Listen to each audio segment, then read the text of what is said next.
Alien soldier recalls the bone-chilling stories from human warfare. My hands are shaking. I need you to understand what that means. I am Skethel, commander of the 9th Carapace Legion, 41 years of service, 4 sectors pacified under my direct command, 11,000 kills in official Legion record, a number cited in 16 separate military training programs as a benchmark for sustained operational effectiveness. I have walked through the aftermath of battles that made junior soldiers stop functioning entirely. I have led charges against species that outweighed us in size, firepower, and numbers. I have stood in chambers like this one and delivered bad news with complete steadiness because that is what I was built to do. I am standing in this chamber right now, and I cannot make my hands stop shaking. The council chamber is calibrated for 17 species simultaneously, which means the light is precisely wrong for every single one of us. Somewhere in the back rows, the Qual delegation sit in their mobile water enclosures. The tall Merith flank the upper tiers, the insectoid Creeth cluster near the filtered air vents. I have presented in this chamber 46 times. I know every tier, every delegation, every protocol. I set my data slate down on the plinth, and I will not pick it up again.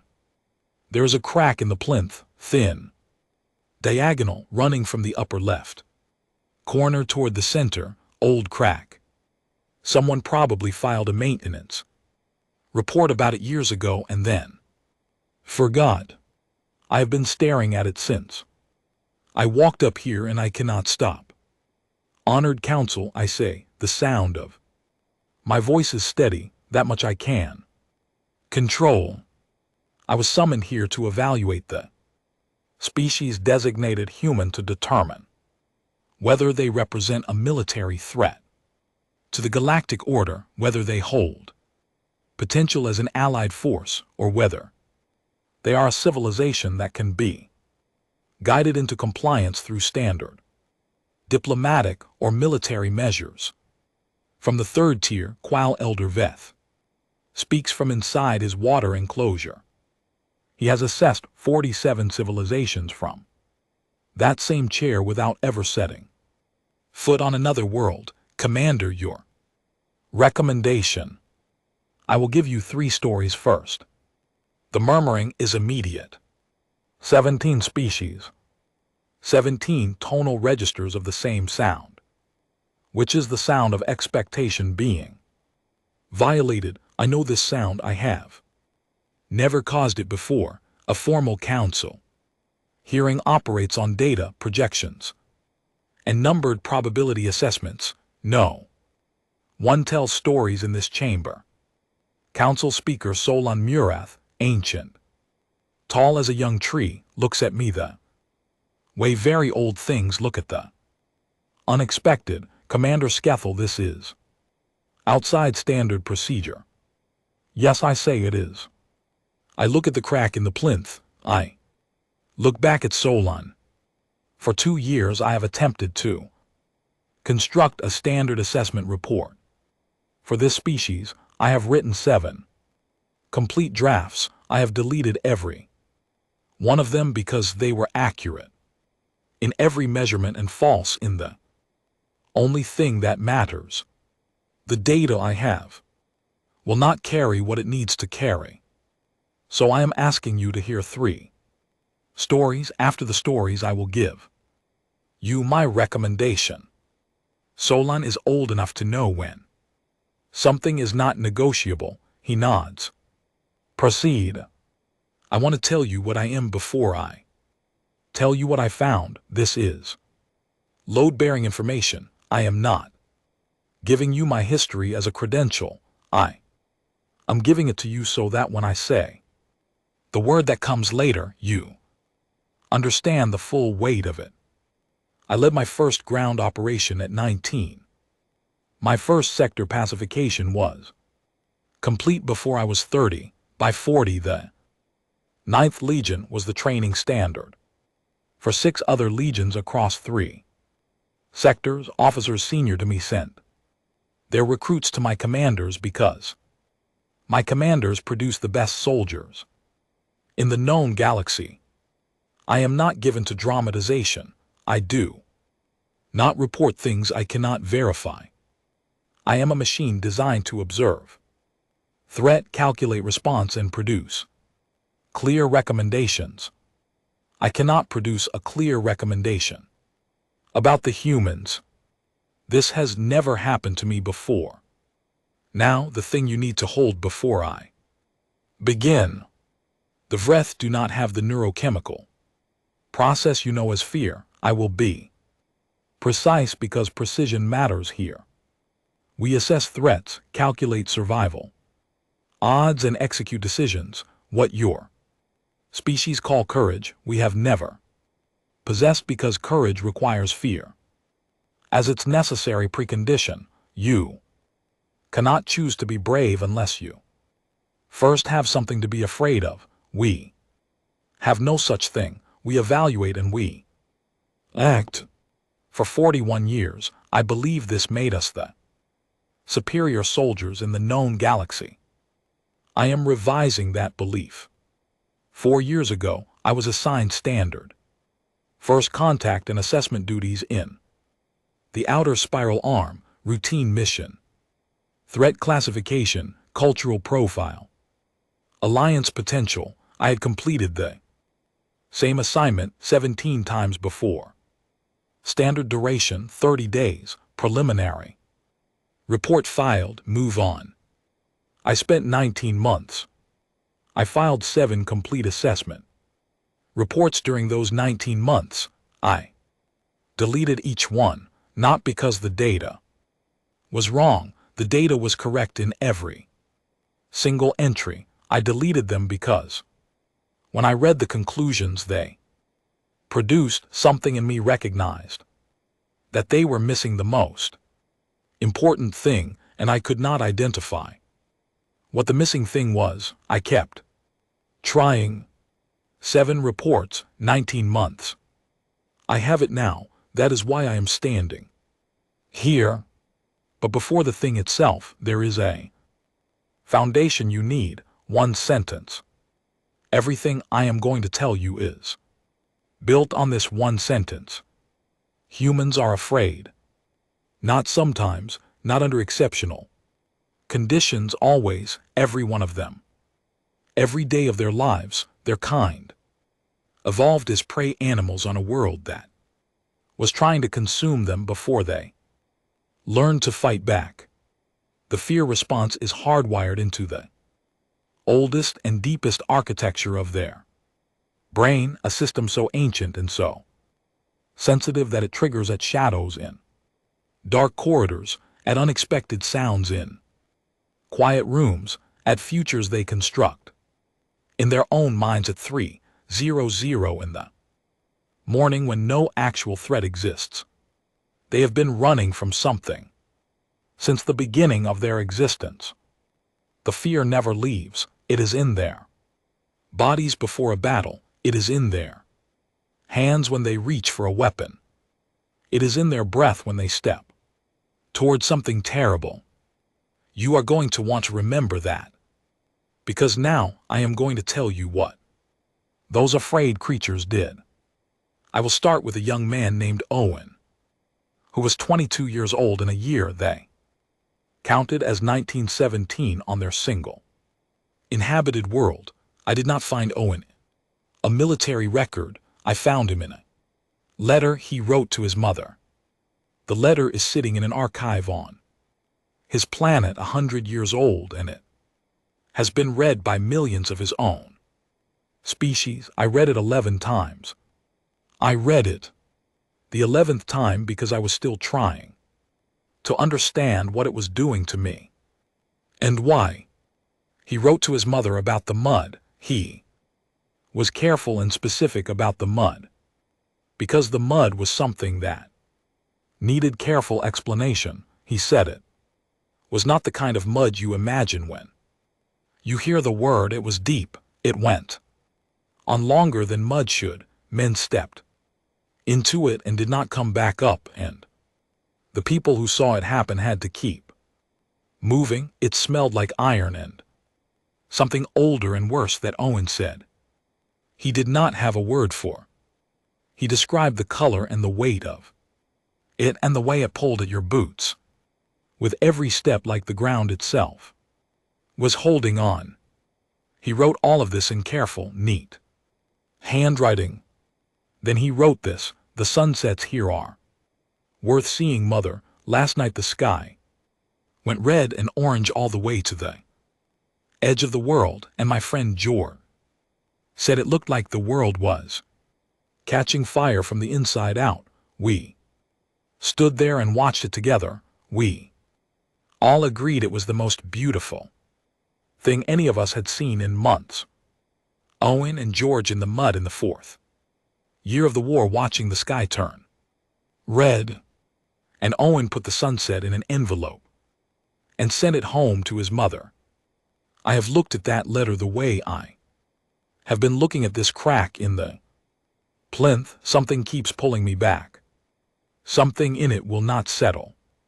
I do not have a word for what it does to me, but I know it does something, and I know that it should not, and I know that the fact that it does is the beginning of everything I am trying to tell you. The sunset is not the story. The sunset is the light that makes the story visible. The story is what happened in that mud. The story is what Owen and George and Arthur and Henry and Walter and every other soldier on every side of that war did in conditions that should have broken the will of any army within the first 18 months by every measure of military endurance I have ever studied. I am going to tell you that story now. The war they fought from 1914 to 1918 was fought over a stretch of European territory that measured in galactic terms is approximately nothing.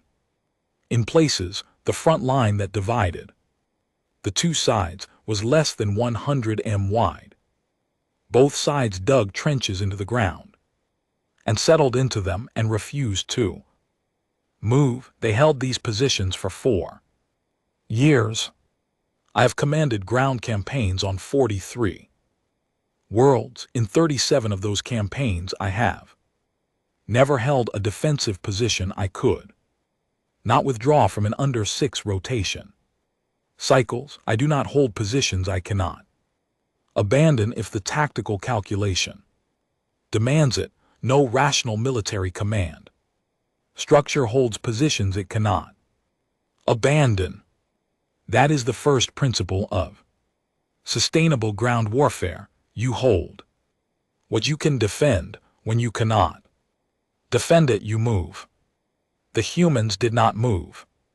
They stayed in the mud, in the trenches, under fire that did not stop through winters that killed soldiers who had survived the actual fighting in conditions that their own medical officers recorded as incompatible with long-term human health, and they held those positions for 4 years. I ran the loss calculations. In the first year alone, both sides lost numbers that should have triggered withdrawal under every military logic framework available. I'm not going to give you the exact figures because numbers at this scale stop meaning anything and start just being large. What I will tell you is that the numbers should have ended the war. Any species with access to loss statistics and a functioning command structure evaluates the numbers and makes the decision to stop. The math says stop. The human math did not say stop. Their commanders looked at the same numbers I looked at and ordered them to hold. Their soldiers looked at the same mud I read about in Owen's letter, and they stayed in it. And this is the part that took me 6 months of analysis to understand. Most of them were not staying because they were forced to at Gunpoint some were, most were not, most of them were staying because of something else, something I did not have. A category 4. I call it the calculus failure because that is the most accurate technical description I have. The math should have resolved, it did not. The math kept failing to resolve for 4 years, and the human soldiers kept staying in the mud and watching sunsets with their friends and writing letters home and then picking up their weapons in the morning and doing it again. I need to tell you about a soldier named Arthur. Arthur was not in Owen's regiment. He was 34, which in human terms means he was old enough to have had a life before the war that was worth returning to. He had a wife named Clara and 2 daughters whose names I found in his service record. He wrote to Clara every week without missing a single week for 4 years, 4 years, hundreds of letters. I read a portion of them. They are also in the archive. His kind have preserved these letters because his kind understands that these letters contain something that must not be lost. Arthur never told Clara how bad it was. Not once, not in 4 years. He wrote about the weather and about the food when the food was tolerable and about what the other soldiers said that made him laugh and about the small things he looked forward to when he came home. He described a particular chair by the fireplace in the house they shared. He mentioned that chair in 11 different letters, just the chair, the way it felt to sit in it after a long day, how he was going to sit in it when he got back and not move for a week. He did not come home. I sat with that information for a long time after I found it. The archive has hundreds of thousands of letters like Arthur's, hundreds of thousands of soldiers writing to the people they loved about chairs by fireplaces they would never sit in again, writing with hope they had no real evidence to justify writing anyway, because the alternative to writing with unjustified hope is not writing at all, and not writing meant something they would not permit. Now I want to tell you about something I found in the records that genuinely stopped my analysis for 3 days. Between the years 1914 and 1918, on the Western Front, during one of the worst military conflicts their civilization had ever experienced, the soldiers on both sides of the line sometimes stopped fighting. They stopped, not because the shooting stopped, not because their commanders ordered them to pause, not because there was a negotiated ceasefire that came down through official channels. They stopped because it was a certain day on their calendar that both sides considered important, and they came out of the trenches and stood in the open ground between the 2 lines, which was the most dangerous ground on that entire front, and they talked to each other. They exchanged small gifts, food mostly. Some of them played a game together in that open ground. Then they went back to their trenches. Then they went back to the war. I ran that through every military psychology framework I have access to. None of them have a category for it. I sent a query to the Legion's academic research unit asking for any documented parallel in galactic military history. They sent back a single word reply: none. This happened more than once, in different years, in different locations.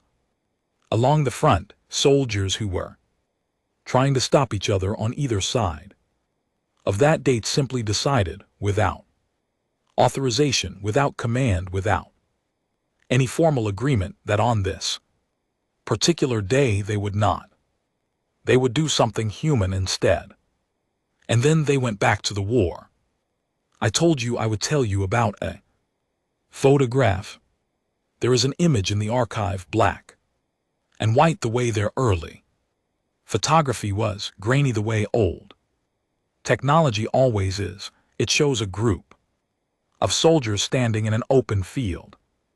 They are dirty, you can see it even in the faded image. Their uniforms are crusted with the same mud Owen described to his mother. They are in the middle of the most catastrophic ground conflict their civilization had yet experienced. They are surrounded by evidence of destruction that the camera's edges cannot quite contain. They are laughing. Not one of them, not two in the corner, pretending for the camera, all of them.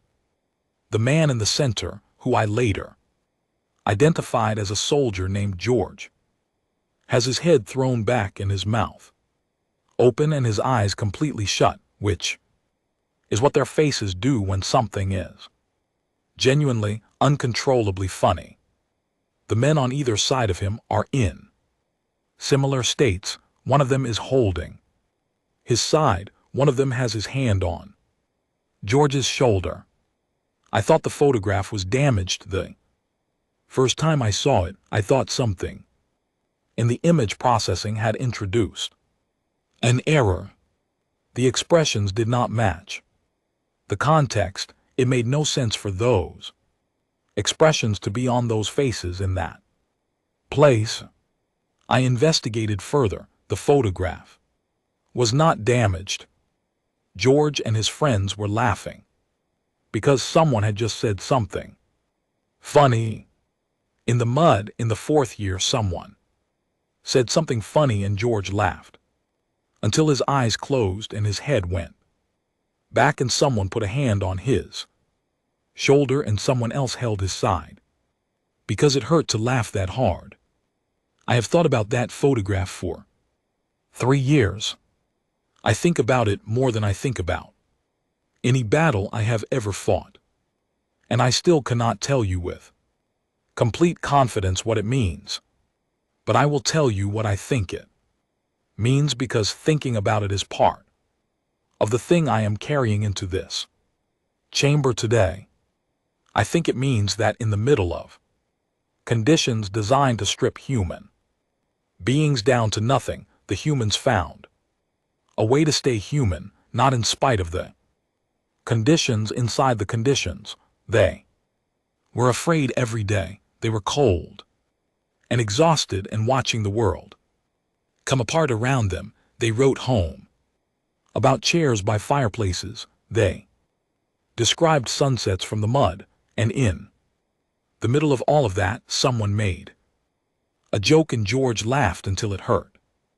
I think that is the most militarily significant thing I found in 2 years of research. I think I still do not fully understand why. That is the first story. The second one is harder. Every warrior species in the known galaxy shapes its own narrative about war. This is not unique to humans. The Vreth honor fallen soldiers by incorporating their carapace into the armor of those who survived, which is both a ritual and an act of continuity. The Qual build towers of compressed bone that record their wars in three-dimensional architecture. The Merith compose long oral histories that assign meaning to every engagement. Every species that fights also tells stories about fighting, and every species shapes those stories to produce more soldiers willing to fight again. I understood this when I began studying human war culture. I recognized the pattern immediately. Then I found the rest of it. Humans in the same years they were producing material designed to convince their young to enter conflict were also producing art that described the conflict as a catastrophe, not one or the other, both simultaneously. In the same culture, in the same years, sometimes in the same publications. I need to explain what I mean because The council will not have a framework. For this, there was a soldier named Wilfred who fought in the same war as Owen. He was a poet. Humans have always produced poets, which is a specific kind of person who uses language with the deliberate intention of saying true things in ways that cannot be dismissed. Wilfred wrote poems about the war while he was inside it. He sent them to people back home. Some of those poems were published. People read them. Those poems described the war as a lie. I do not mean he expressed dissatisfaction. I mean he wrote informal literary language that his culture respected, that everything the recruitment material had said about the war was false, and that the reality of the war was terrible, ways that language could barely hold, and that any person who told a young soldier going to this war was right and noble was telling them something that was not true. He said this clearly in public while the war was still happening. His culture did not silence him. His culture preserved those poems. 100 years later, his people consider those poems among the most important things their civilization has ever produced. They are taught in schools to children. They are quoted in speeches. They are the poems people reach for when they need to say something true about the cost of war.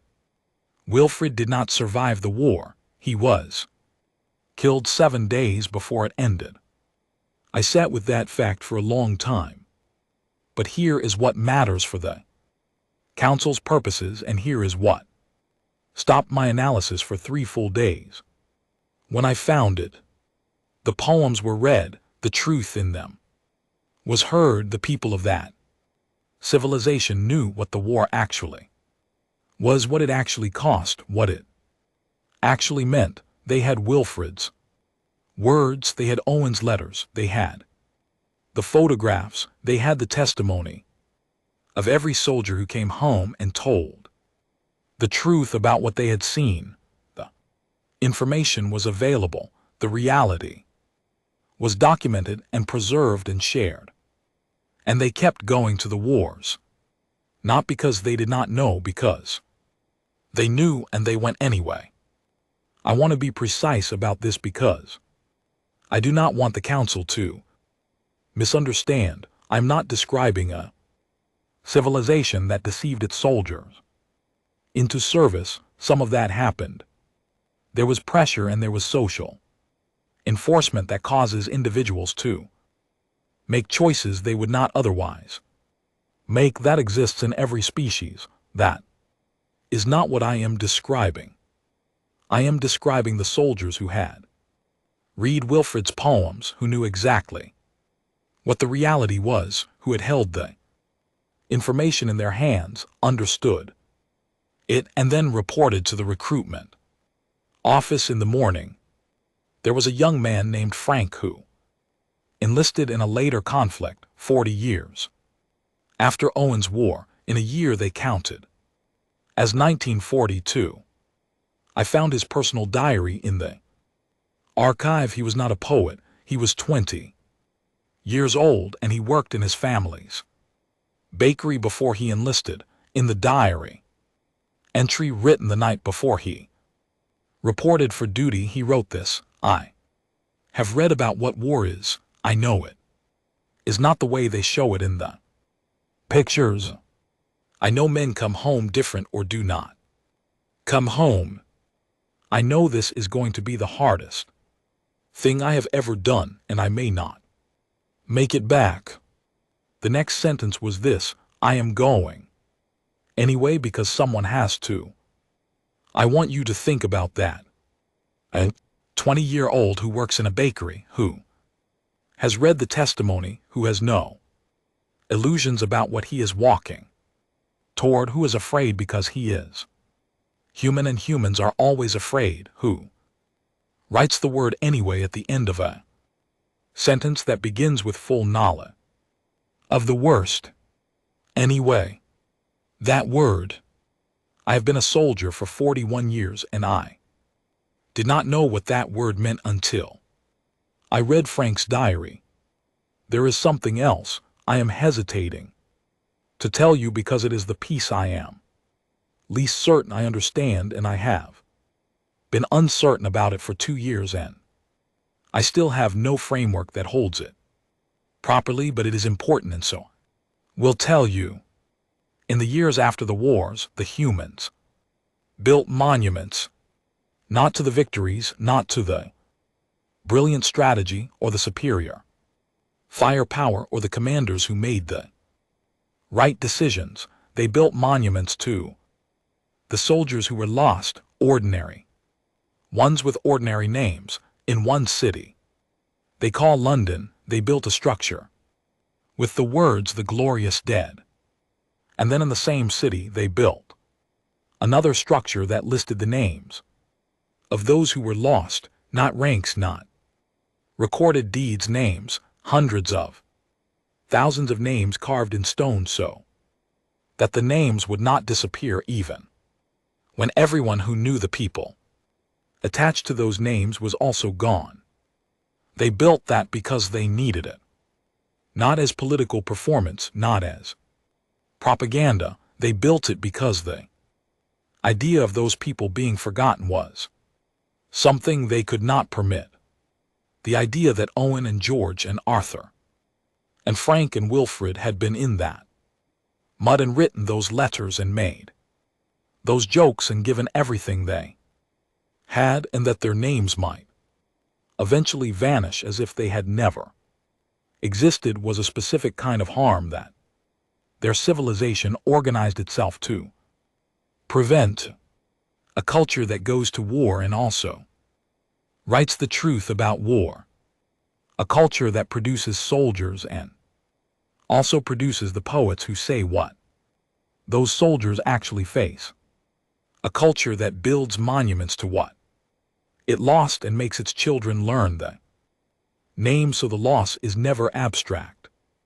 I have served in 4 sectors and I have studied the war cultures of 31 species, and I have never encountered anything like it.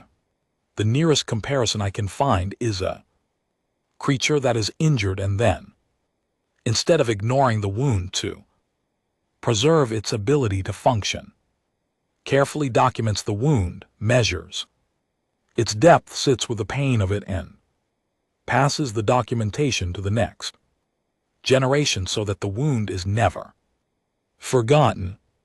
I do not know if that is a strength or not. I have been trying to determine this for 2 years. What I have is the 3rd story. In a year they counted as 1945. The humans built a weapon. I need to give you the technical information first because the technical information is what the council expects, and also because it provides the frame that makes everything else comprehensible. The weapon used nuclear fission to release energy at a scale that no conventional explosive had previously achieved. In practical terms, this means that a single device small enough to be carried in a single aircraft could destroy an entire city in under a second, not damage a city, not reduce military infrastructure to rubble, destroy the entire city, every structure, every person, every record of every person who had ever lived there. 2 such weapons were used in that year, in a conflict they called the Second World War against a nation in their Eastern Hemisphere. The first weapon destroyed a city called Hiroshima. The second destroyed a city called Nagasaki. The total number of people who lost their lives as a direct result of those 2 events is an order of magnitude I will spare you, because, as I said before, numbers at certain scales stop meaning anything and start just being large. The war ended shortly afterward.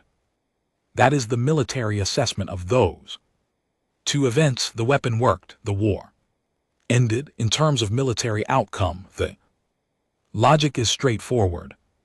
But here is what is not contained in the military assessment. The scientists who built the weapon knew what they were building. They were not people who misunderstood the scale of what they were creating. They were the most precise and careful thinkers their civilization had produced in that generation, and they calculated exactly what the weapon would do, and they built it anyway. One of them, after the first successful test, looked at the detonation in the desert and quoted something from an old text about a god of destruction. He had built it anyway. I found his personal letters in the archive. He was afraid of what he had created. He wrote about it. He continued working in the field after the war because he believed the balance of power required it. He was afraid of what the balance of power required. He did both things simultaneously. He was afraid and he continued, afraid. And he continued. Now, what happened after the war ended is what I have been trying to find a framework for since I first encountered it. The humans had the weapon. They had proven it worked. They had the delivery systems and the strategic position. By every military logic I know, a civilization that has developed a decisive weapon and has the capacity to use it holds the advantage. An advantage is to be pressed, and pressing advantage is what wars are decided by. They did not press it. What they did instead was this: they watched as another major power developed the same weapon, and then instead of acting on the advantage while the window was open, they allowed that window to close. They permitted the other side to develop the same capacity. They watched in full awareness as the balance shifted from one-sided advantage to mutual capability, mutual destruction capability, meaning both sides now had enough of these weapons to end not just cities, but the entirety of human civilization on their planet, not most of it, all of it. Every person, every record of every person, every monument with every name, every letter Owen wrote about the sunset, all of it. Both sides had this capability, and for 80 years, neither side used it. I ran the probability models 11 times. I changed the input variables. I used different frameworks. I consulted the Legion's statistical analysis division. The numbers that came back were not numbers I knew how to report. They were in a range that corresponds to events that should not occur. They were in the range of mathematical impossibility. But it happened. For 80 years, two civilizations capable of ending each other stood with the weapons in their hands and did not use them. They built political systems around the mutual certainty of annihilation. They had negotiations.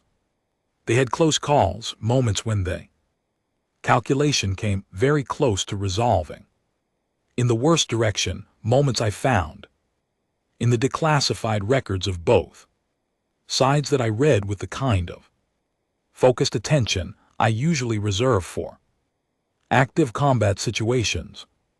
There were moments when a sensor error, or a miscommunication, or a single decision made by a single person in a single room could have ended everything. They got through those moments by will, by judgment, by the restraint of individuals whose names most of their own civilization does not know. In some cases, literally one person deciding not to act on information that indicated they were under attack, information that was later found to be a system error. One person, one decision, the entire planet continued. I have become fixated on a specific piece of military equipment. The humans have a nuclear launch authorization system, which in their cultural shorthand they refer to as the button. It is not literally a button in all cases, but the concept is the button. And I keep returning to it, I think. About the button the way I have thought. About Owen's letter and George's photograph and Frank's diary entry. It keeps pulling me back. I have found the testimony of people who held this responsibility, military officers and heads of state who carried the authority to initiate a nuclear exchange, people who in practical terms held the power to end their species with a single decision. I have read their personal testimony, their diaries, their private letters to people they trusted. Almost all of them were afraid. I need to say that again clearly because I want the council to understand exactly what I am telling you. The men and women who stood closest to the weapon that could end their species, who carried the authority to use it, who were responsible for making the decision, if the decision ever needed to be made, were afraid of the weapon, of the authority of their own hands near it. They had nightmares, multiple accounts describe waking in the night convinced they had already used it. Some of them described sitting in the dark afterward, checking, making sure. Some of them described returning to the responsibility in the morning with full knowledge of what it was, what it could do, what it meant to carry it. They carried it anyway. A man named Henry carried this responsibility for a period of years. In the middle of the 20th century, he was not originally a soldier. He came from a different field entirely before his service brought him to this place. I found his written account of the first time he fully understood what the authority in his possession meant. He wrote that he sat alone in a room afterward and was unable to move for a period of time. He was embarrassed to admit. He thought about his family. He thought about whether a person could be the right person for a responsibility this large, and whether the fact that he was asking the question meant he was not the right person, and whether the fact that the question had no answer was itself part of the design. He carried it anyway.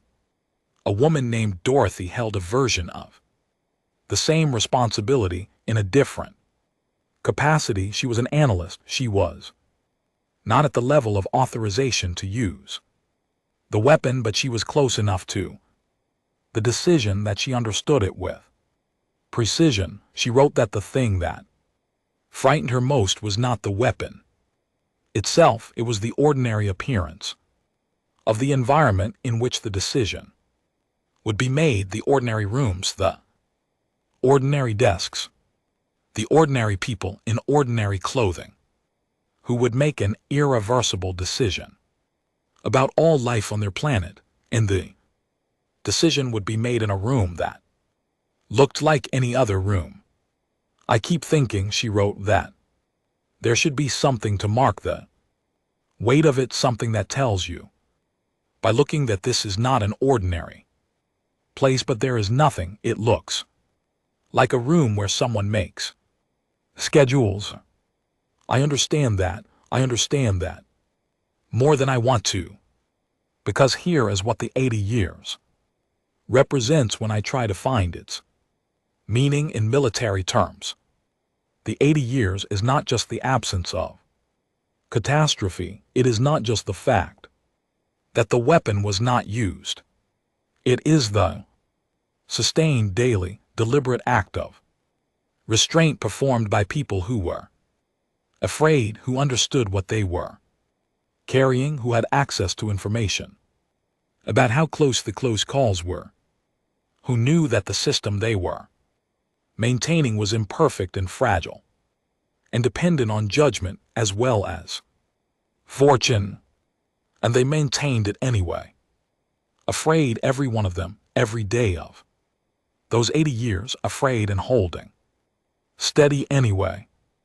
A soldier once told me that true strength is not the absence of fear, it is the decision that something else matters more than the fear. I did not understand that when he said it. He was a human soldier I met during the first contact mission, talking about a personal situation I had asked about out of curiosity.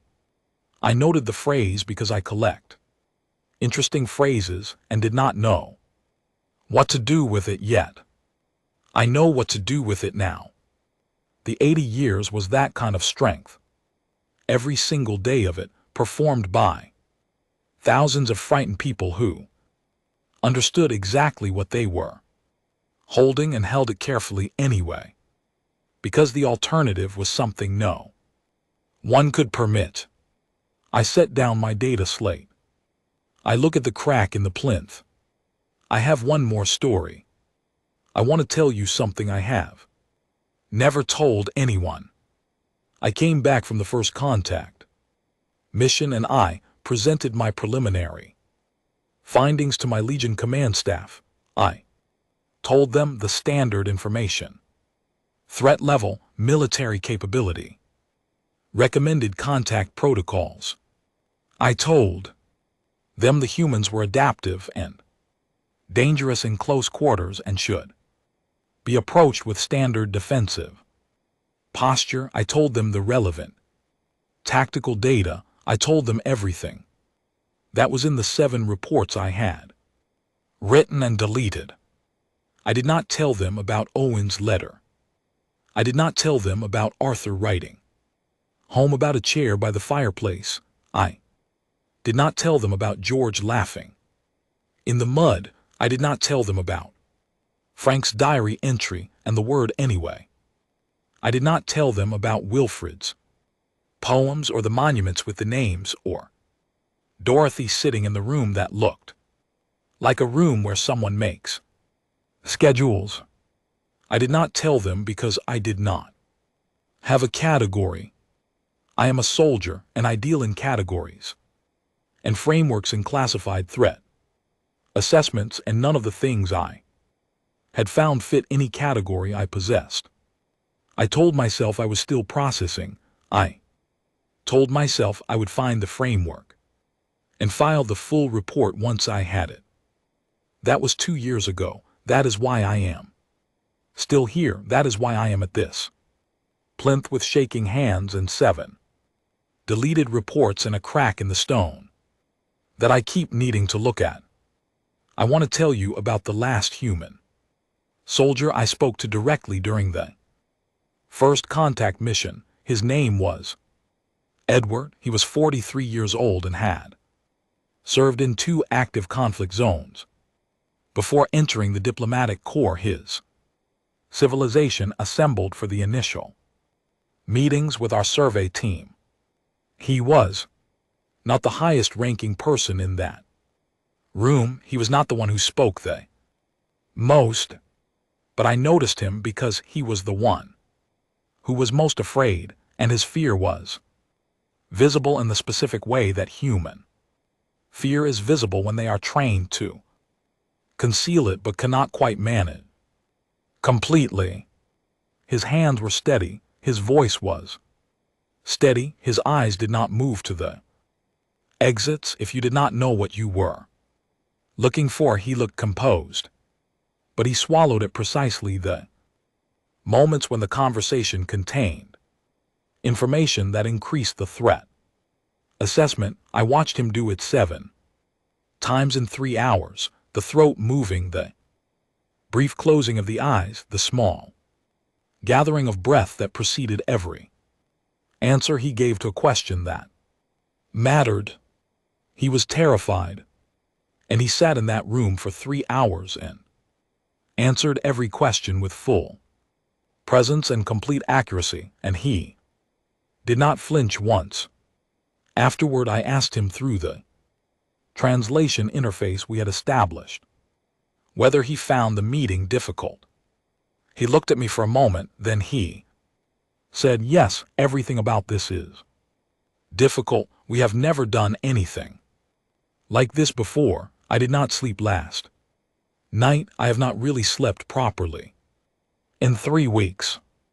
I asked him why he was here then if he found it so difficult. He thought about that for longer than I expected. Someone had to be, he said. I am not the bravest person they could have sent. I am not even close to the bravest person they could have sent, but I know the material and I can hold myself together long enough to be useful, and that seemed like enough to qualify. I have thought about that answer for 4 years. It seemed like enough to qualify. Not bravery, not certainty, not the absence of fear, just I know the material I can hold together long enough. That seemed like enough. I have been a soldier for 41 years. I have never once thought about whether I was the bravest person available for a mission. The concept did not occur to me. I went because I was assigned, or because the calculation indicated it, or because the mission required someone with my capability, and I had the capability.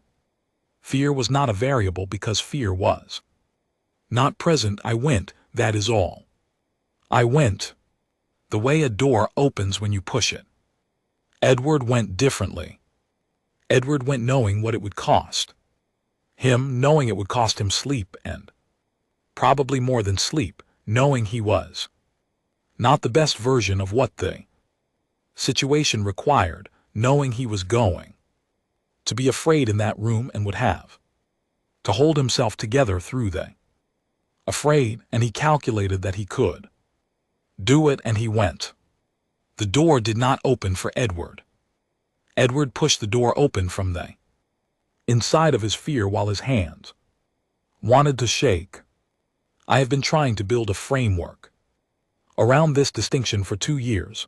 I have not found one that holds, but I think the distinction matters.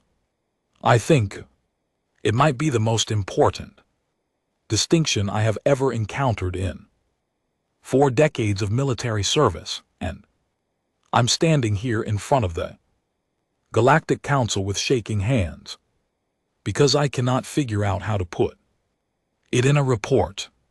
Here is what I know. The Vreth are the best soldiers in the known galaxy by every objective metric. Speed, precision, sustained operational capacity, strategic adaptability, loss tolerance, post-conflict recovery, in every category that military assessment uses. We are at the top or very near it. We have maintained this position for 3,000 years.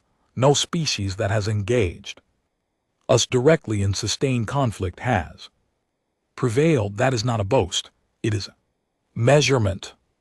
We are the best soldiers in the known galaxy. And I am standing here 4 years after a 30-day first contact mission that took 19 months, having read Owen's letters and Frank's diary and Wilfred's poems and Dorothy's account of the room that looked like a room where someone makes schedules, having thought about George's laugh in Arthur's chair and Henry's silence in Edward's dry swallow at moments of elevated threat. And I am telling you something that I would not have believed if I had read it in another commander's report 4 years ago. I am afraid of the humans, not because they are more powerful than us. They are not currently. Their technology is significant and growing, but they are not at this moment our military superior in any direct comparison. Not because they are more numerous, they are not. Not because they are more strategically gifted, they are not by any measurement. I know. I'm afraid of them because of the word. Anyway, because of Frank sitting in the lamplight the night before he reported for duty, writing that he knew what was coming, and it was going to be the Hardest thing he had ever done, and he might not make it back. And then, writing, I am going anyway because someone has to. That word. That small, plain, enormous word. No Vreth has ever written anyway. The concept does not translate into our language because the concept has never needed to exist. We do not need a word for choosing to go towards something terrible in full knowledge of its cost, because we do not experience the cost. The way that requires a word, we go. The going does not cost us the thing it costs. Edward. Every human soldier since the beginning of their warfare has been Edward. Every single one of them. Owen in the mud, Arthur writing about the chair, George laughing until it hurt in the fourth year, Frank with his bakery and his anyway, Wilfred writing the truth about the war while he was inside the war, Henry in the room afterward unable to move, Dorothy in the room that looked ordinary, Edward swallowing at the moments of elevated threat and answering every question with complete presence. Anyway, all of them afraid, everyone all the time. The fear was never not there. They went anyway. And this is the thing I cannot find a military framework for, because every framework I have is built on the assumption that a soldier who is afraid is a compromised soldier, a reduced soldier, a soldier operating below full capacity because the fear takes up space that capability should occupy. The humans do not work that way. I have read enough of their accounts to know that for many of them, the fear does not reduce their capacity, it sharpens it, it focuses them. The fact that the cost is real, that it is felt in the body, in the breath, in the throat, that it is present as a weight and not merely as a calculated variable, does something to the quality of their attention that I cannot replicate and cannot measure, but can observe in every record they left behind. Owen's letter about the sunset is not the writing of a man whose fear is reducing him. It is the writing of a man who is all the way present in his experience, because the experience is costing him something real, and the cost makes him see the colors more clearly than they would otherwise be visible. The sunset was more beautiful because Owen was afraid. George's laugh was harder because George was afraid. Frank's anyway is the most powerful in the archive because Frank was afraid. I do not know what to do with that. I have been a soldier for 41 years, and I do not know what to do with the fact that the thing I was designed to function without, the thing I was built to operate in the absence of, might be the source of something I have never had and never knew to want. Honored Council, my recommendation: do not go to war with the humans. I want to be specific about why, because the Council deserves specificity, and I have been holding back from it for over an hour, not because they will win in a direct military confrontation at current capability levels. They would sustain losses that would be catastrophic by any reasonable measure. We would not because they are morally untouchable. They have done terrible things in their history. The records are full of them. I will not use the chamber's time enumerating them. They are a species that has caused significant harm to itself and to others, and the people who caused that harm mostly believe they were justified, as all people who cause significant harm mostly believe they are not beyond conflict or consequence. Here is why you should not go to war with them, because when you attack them, they will be afraid. They will be afraid before the first engagement. They will be afraid during the first engagement. They will sustain losses, and the losses will make them more afraid. They will have soldiers sitting in the dark the night before operations, writing letters home the way Owen and Arthur wrote, knowing what is coming, knowing what it costs, knowing they might not return. And they will get up in the morning, every morning for as long as it takes, afraid and up in the morning. You will not be able to calculate the end point of the war because the end point depends on the moment there. Soldiers stop believing that someone has to, and I have read 400 years of their military history, and I have not found that moment. I have found wars they lost. I have found engagements they withdrew from. I have found tactical retreats and strategic reversals and commanders who made the wrong call. I have not found the morning that Owen did not get up. I have not found the day that Frank stopped writing anyway. Honored Council, I set down my data slate at the beginning of this address. I told you I would not need it. I was right. The data did not contain what I needed to say. What I needed to say is this. I have spent 41 years as the kind of soldier I was built to be. I have never doubted my training, my capability, or my framework for understanding war. I have never filed a report I was uncertain of. I have never stood at this plinth and felt the ground shift under me. 4 years ago, I went to their world, expecting to find a civilization to classify. I found something I cannot classify. I found creatures who evolved afraid and have been afraid every single day since the beginning of their existence, and who have, despite that fear or because of it or in some complicated arrangement with it that I do not yet fully understand, built the most durable soldiers I have ever encountered. Not the most powerful, not the most precise, not the most technologically advanced, the most durable. Because durable is not about capability.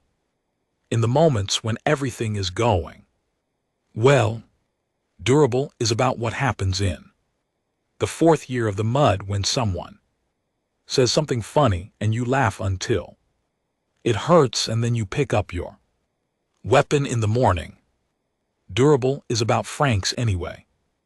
It is about Arthur's chair. It is about Dorothy in the ordinary looking room doing the most important work there is while being completely, thoroughly humanly afraid. The crack in this plinth is very thin, very old.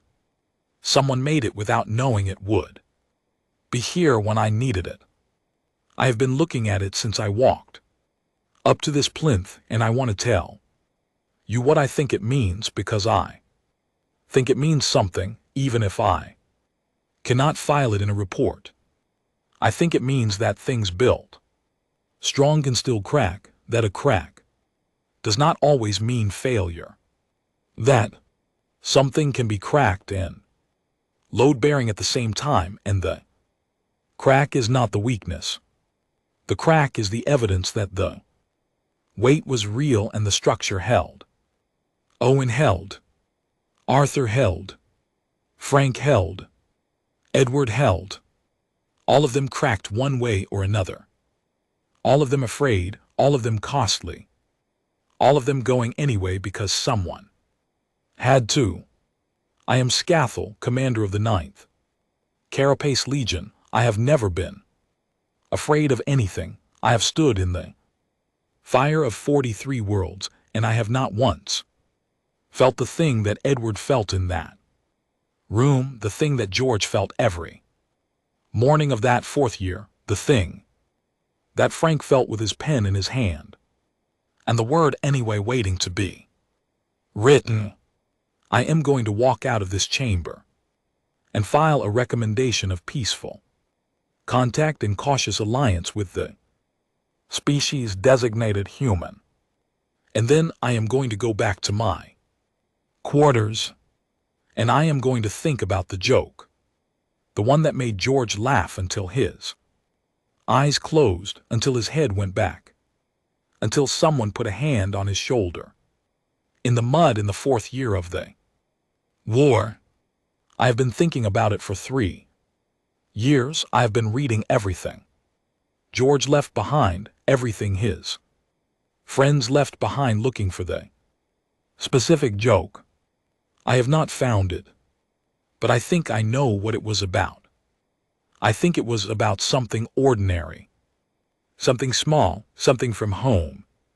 Maybe a memory of a chair by a fire, or a sunset that looked like the world was catching fire from the inside out, or a mother who needed something good to hold in an envelope, something that cost almost nothing to say and meant everything to hear.